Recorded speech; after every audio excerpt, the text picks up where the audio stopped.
Hi, and welcome to another episode of This Week in Plymouth. I am your host and your town manager, Derek Brindisi. This afternoon, we have the Director of Environmental Affairs with us, David Gould. Thank you for joining us today. Thanks for having me. So, David, we have about 30 minutes, and this is the opportunity where we get to talk about, in this situation, all the great things that are happening with your department.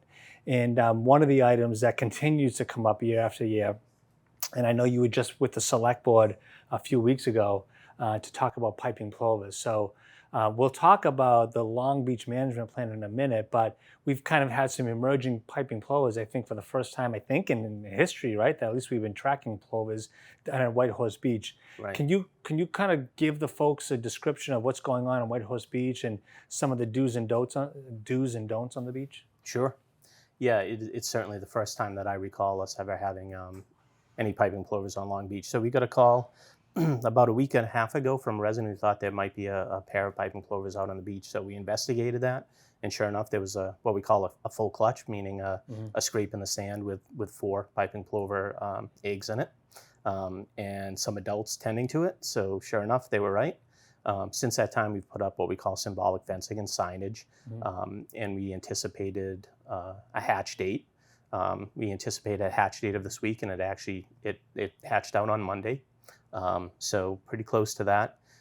In anticipation of that, we had taken trash barrels off with DPW because we can't allow vehicle access through the area when the chicks are actually running around on the beach, which is one of the unique things about piping plover chicks, which makes them difficult to manage. When the chicks hatch out, within a day, they can be up and running, feeding themselves along the shoreline. So we can't have things like vehicles. Some of the other issues down at White Horse is obviously, there's a lot of folks with dogs. We want to make sure dogs are leashed. Sure. I've been down there several times, been pretty good compliance. Hopefully that continues.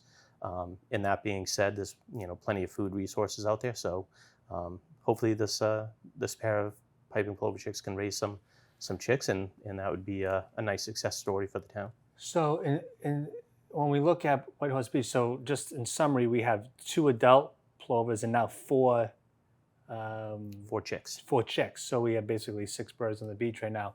And so for the folks that are watching this afternoon, what are the concerns with plovers? Because we hear from the community we want our beach back, and the birds are preventing us from having our beach. What's the sensitivity around these birds? So Long Beach is a great example of that because Long Beach is a very long, 2.8 mile long barrier beach. And one of the easiest ways to get out there is by off-road vehicle, right? So when you introduce shorebirds and off-road vehicles, that's when the conflict comes.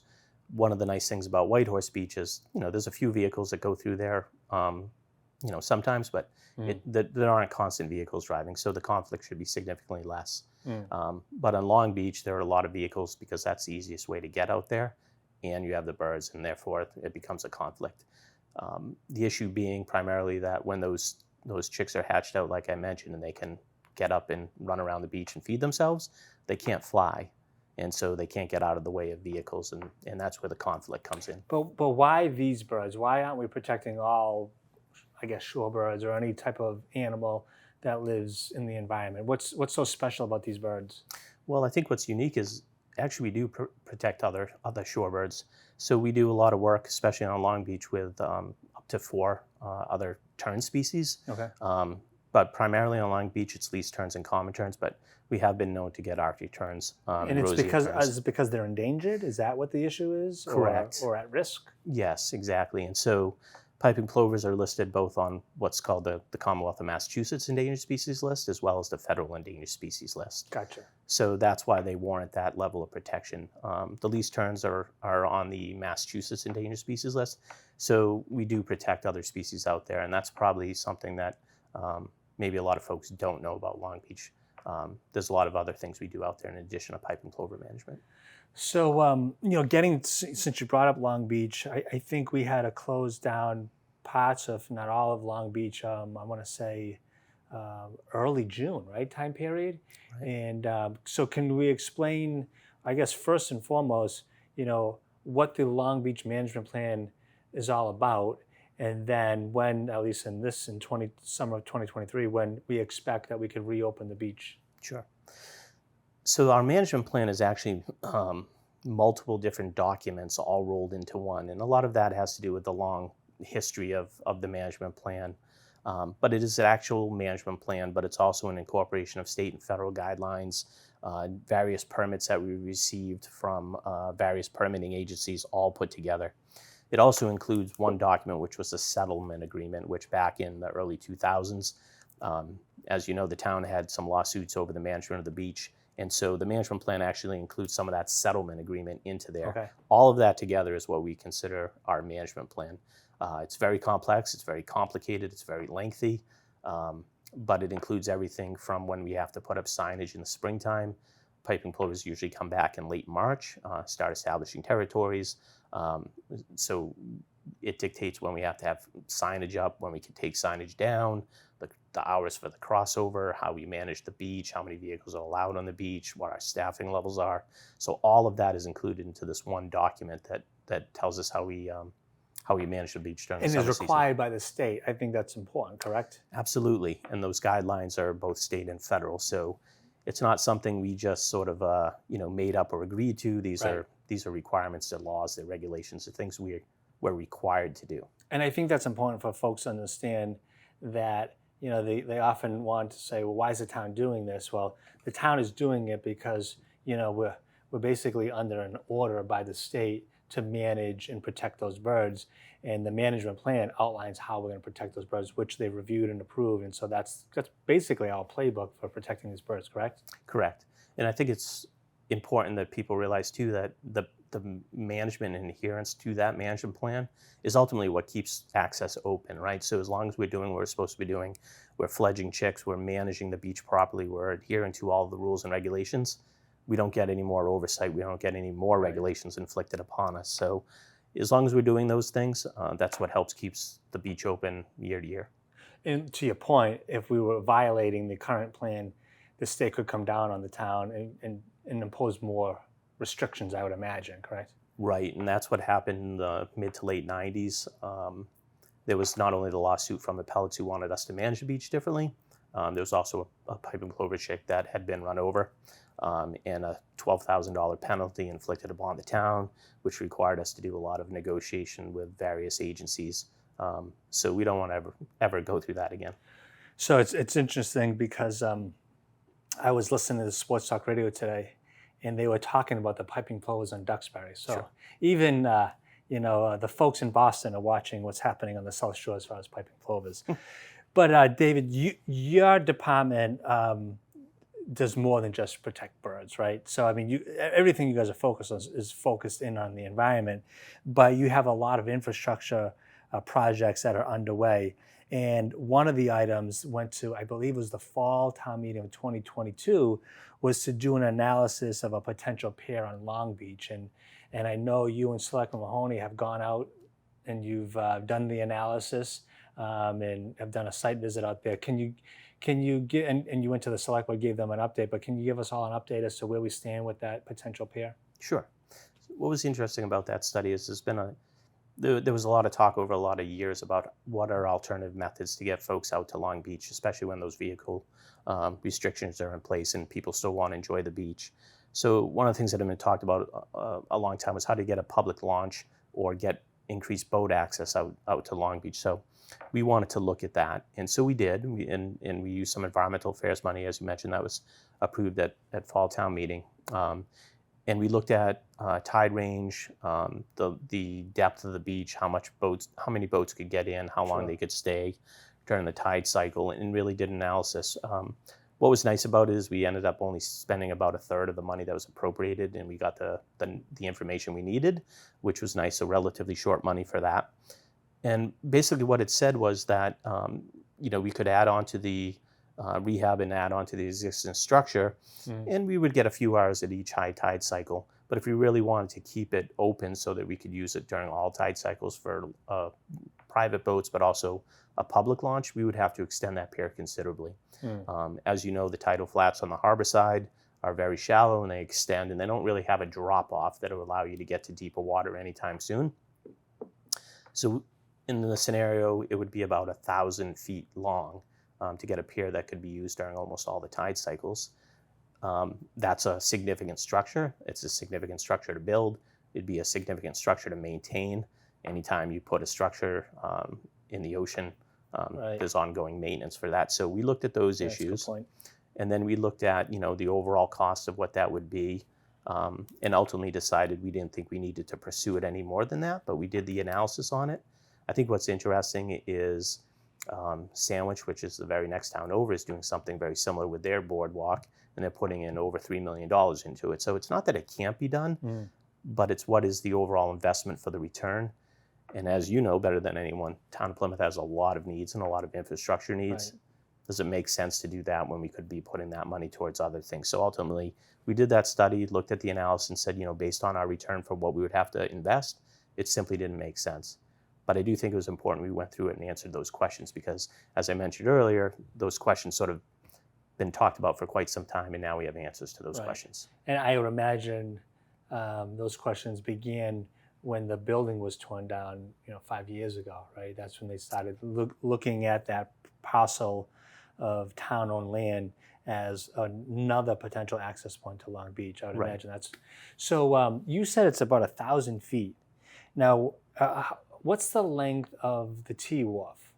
I'm just trying to compare the two in my head. Right. I don't know the exact. I should know that off the top of my head, but I don't know the exact length of that. But it's considerably shorter than 1,000 feet. Yeah, I would think so because I'm thinking like the ACL boat's about 225 and Right.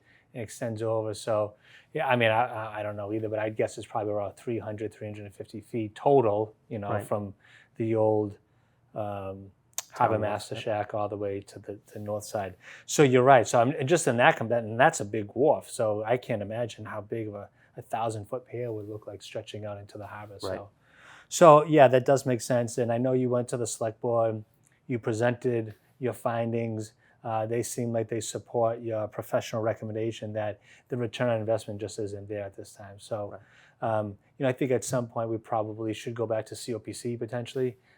They like to know the statuses of these articles. So I think they're probably the next stop along the way, just letting folks know where we stand with that.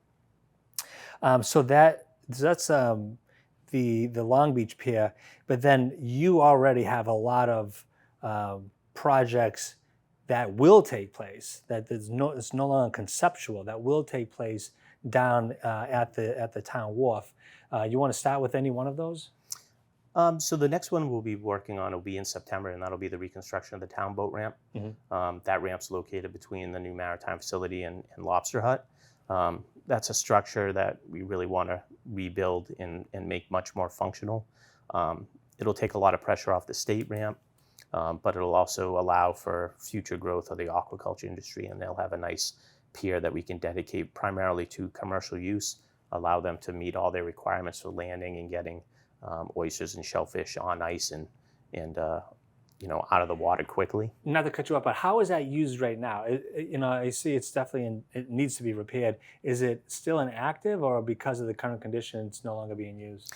It's definitely used, but it just doesn't provide as much access, including the depth and the length that we need. Okay. And then because it is in such rough shape in terms of the concrete spalling and the exposed rebar, you have to be kind of careful how you use it in terms of your vehicle and maintenance. So I think when we get that done, it'll be much more heavily used, and we have some other nice amenities added onto that, including floats and gangways that'll be approaching that. So it'll be much more usable for people.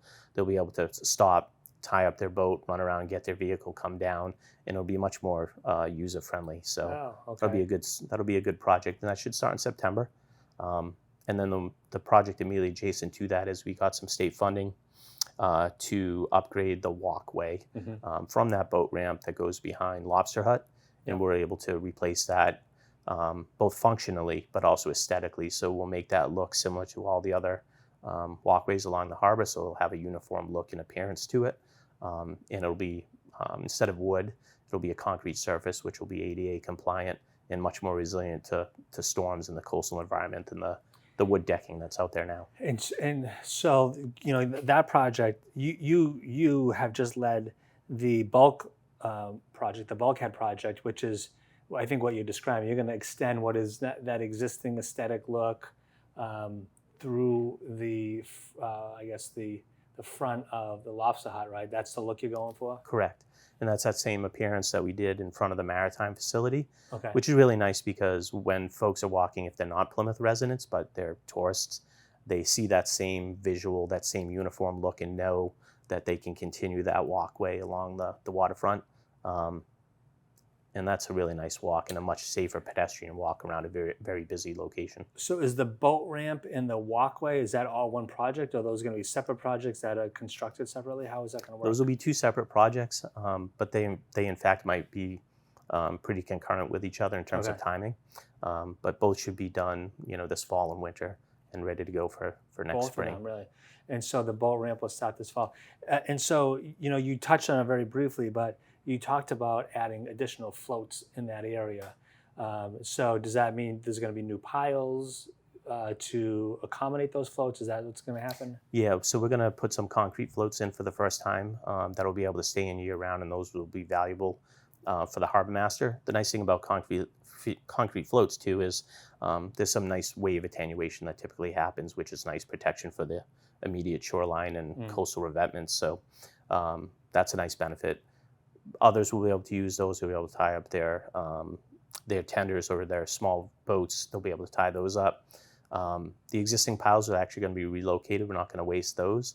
And there'll be steel piles that will be able to support the concrete float. So everything will get reused, but we'll be able to add more tender space, which is always a need down the Yeah, line. it seems like that's one thing I hear so often, is that we need more space for the tenders. And then in addition to this project, or at least I guess in this zone, you came up with an amazing idea to extend the T-Wharf.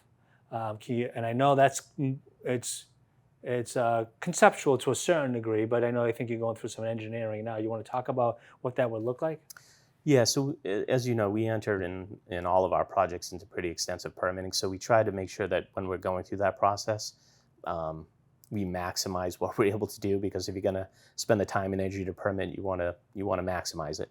So we did what was called an area of reconfiguration for this general area that we're talking about, from T-Wharf over to the maritime facility in that inner area, with the number of piles that we could install. So when we did that permit, we still have some flexibility left in that. So what we'd like to do is include putting 3 to 4 more piles off the T-Wharf, and extending that with some concrete floats.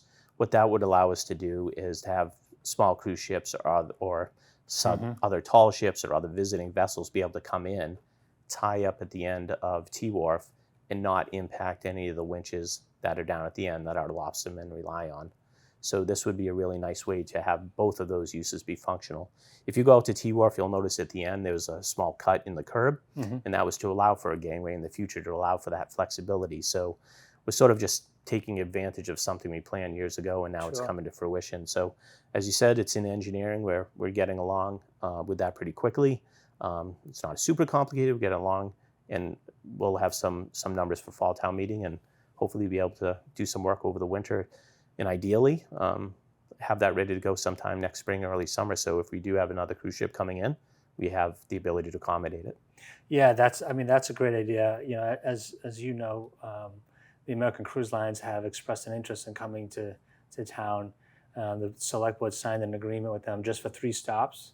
We're going to pilot that, see how well that goes. But hopefully that goes well. And given this very creative idea, I don't think that if the American Cruise Lines decides to come back and return next summer, we shouldn't have any issues with them tying up and interfering with the lobstermen and the fishermen in that area.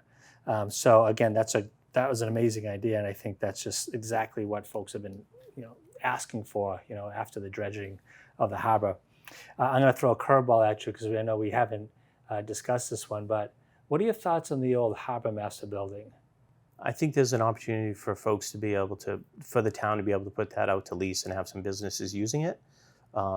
Chad Hunter, the Harbormaster, and I have talked about some alternative uses as well. So it would be nice if perhaps if there was some office space for some local harbor-related business down there and leasing that space, that we could also potentially use some things in there, larger commercial style ice machine for fishermen and lobstermen and people who are going out on the water, but really sort of providing enough ice for aquaculture and fishermen. That's something we're sort of lacking down in the harbor. So if we could sort of keep some public use, but also get some revenue derived from leasing it out. Right.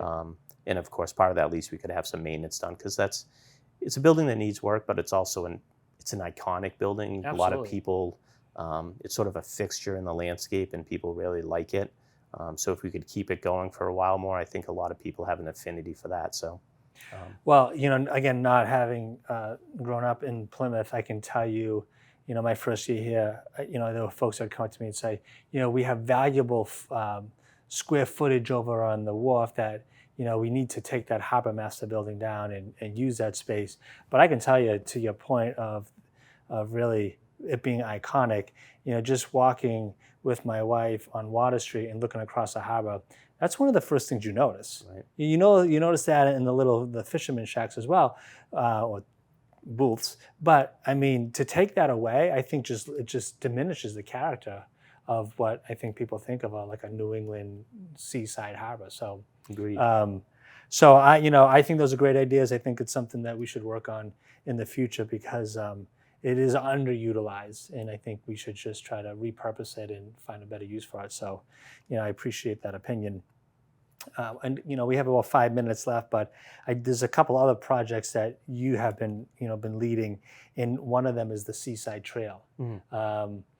So let's first talk about when it began, because I know you will end the conversation with the final phase. But when did this Seaside Trail project begin? I don't recall the exact year, but it's been in place for probably 10 to 15 years at this point. It was obviously the old abandoned MBTA rail bed that was put together and utilized as a walking path. And it was a great path, basically going from Hedge to Nelson Park. When we did Nelson Park over years ago, we tied in a little cul-de-sac at the end and connected to the trail. And that's sort of where it ended. And a lot of folks have always thought about how could we extend that from Nelson into closer into the downtown. And so we did some work to get some grant funding from the state to design that trail from where it terminates in Nelson and carried across Nelson Street over to Lothrop Street. We then applied for some funding and got it for construction, and then some funding from community preservation, and built that this spring. So there's now a 10-foot wide paved path from Lothrop Street to Nelson. It's all cleared. All the old creosote timbers, an awful lot of trash that had accumulated have all been removed. It's been seeded. As you know, we got a very generous donation recently to do some additional plantings and benches. We'll be doing that. Mr. Shaw? And then we have enough funding, yes, Shaw? from Mr. Shaw, who enjoys that trail a lot and was really, really generous to the town. And then there's the ability for us, with some of the funding we have remaining, to pave existing portions of the trail, ideally almost all of it. So there's a plan to pave the entire trail? Right. So that'll be ADA compliant for folks that have either mobility issues or wheelchairs will be able to get out. And there should be sufficient room on the sides where there'll still be some stone dust for folks who like to run on a softer surface. They'll still be able to do that. Good point. And then Visitor Service Board was also very kind this past spring and gave us some funding to do a connection across Hedge Road over to Cordage Park with a crosswalk and a sidewalk to connect over there. So you'll really be able to walk all the way from Cordage Park to Lothrop Street in the center of town now. And we'll be doing a lot of that work in August and September. So it'll be a really nice pedestrian walkway. And of course, it's incredibly beautiful, as you know, walking along that path and look out over the water. Especially when you get out to Cordage Park, it's gorgeous. And so when you get out to Cordage, so it sounds to me there's still one more final phase, right, up to Cordage. Because I know when you get to the top of I guess some people think is the end of the trail, you got to take a right and then continue. Yeah. So we'll do a crosswalk and then a sidewalk on the other side and connect that to that painted walkway that you mentioned. Yeah. So visually, again, you'll see that connection and know that I can keep walking and I can get out to Cordage Park. And I think that's what people miss. They miss. That's a kind of a disconnect right there. But right. I can tell you, so I walk or run it as often as I can, and it's amazing. It's literally hundreds of people out there at any given time. So, when you look at the investments the town makes, certainly we like to invest in our roads because people use our roads and our sidewalks. But the Seaside Trail, I have to say, probably one of the biggest utilized infrastructure investments the town has made in some time. So great work on that one. But before I forget, we did talk about tall ships. And is it the Neo Trinidad? Is that the one that's tied up right now? Correct. So again, using the wharf. I know they're doing tours from 10 a.m. to 8 p.m. every day, I think, until July 20th. So folks who haven't seen that, have you had a chance to take a look at it? I haven't yet. I took a walk down there the other night, and it's interesting that a ship that doesn't look that big when you walk up to it could traverse the Atlantic Ocean. Right. Honestly, like I look at them like I could never be on that boat for that long. It's great to have those in the harbor. Yeah. Bring out so many people, especially on weekdays. Yeah. Yeah, it's definitely, and there's another Spanish tall ship coming in as well. So just a few more minutes left. But I know we talked this morning about the Jenny Dam project. We have 2 minutes, but you just kind of want to give us, I know that's still in the engineering phase, but you're moving towards hopefully construction in about a year from now. But what are your high-level look at the Jenny Dam project? Yeah. That's one of my favorite projects. We'll do some improvements to the dam itself, but also, as you know, put a bypass channel around for upstream movement of river herring, which we've invested a lot of time and effort in Town Brook. But there's also this really beautiful landscaping and pedestrian improvement walkway component to that. So I think at the end of the day, we're going to accomplish really three things. We're going to upgrade that dam and make the spillway better. We're going to provide a lot of ecological benefit for fish moving upstream and downstream, which is really important for all of us. And then we're going to have a really beautiful pedestrian tourism component for people who want to walk from Brewster Gardens up to the mill and back.